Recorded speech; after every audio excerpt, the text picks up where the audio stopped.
Rex, ay nawalan ka na ng tubig sa bahay? Yes, Mama Carla. Ang hirap. Alam mo, Mawalan na ng kuryente, wag lang tubig. napakahiwaga ng Pinoy.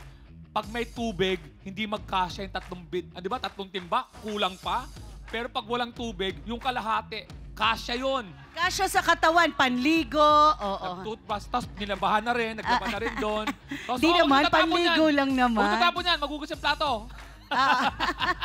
Eto nga kasi, Ano? away ng kapitbahay tungkol sa tubig ang pag-uusapan natin. Malaking bagay yan kasi it's too big. Oo, it's too big. Yes. Lahat po pwede pong mag-give.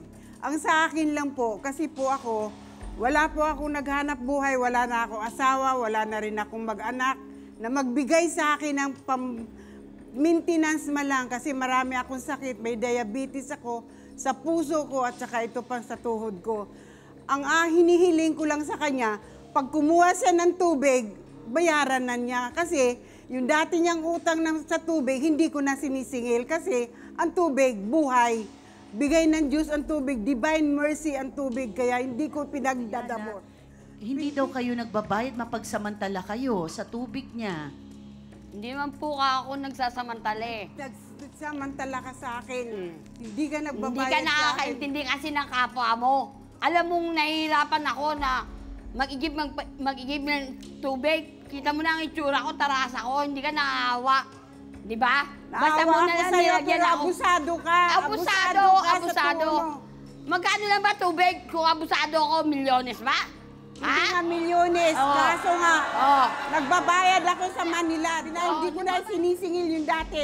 Ngayon lang, para lang bayaran. Kaya gusto ko, tuwing iigib, magbabayad na siya. Pambili ko man lang ng gamot ko. Eh, di ngayon, nagkasundo tayo ng gano'n, hindi chucha, chubarucha. Kung ano pinagsasabi mo? Oh. Ikaw nga naninira sa Ako akin ba eh. Ako nga hindi naninira? ako. Tahimik lang ako sa bahay.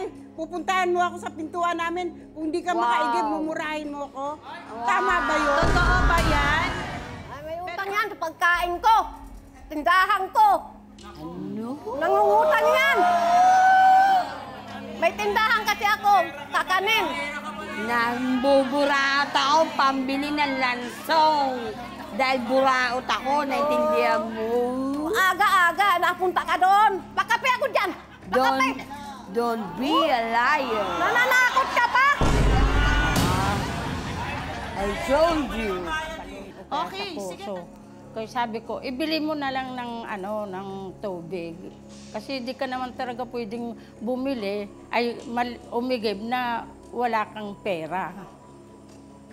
Okay. So ano po ang masasabi ninyo na hindi na nagkakaintindihan si Nanay Milagros at si Nanay Andrea? Alam niyo po ba itong issue nila?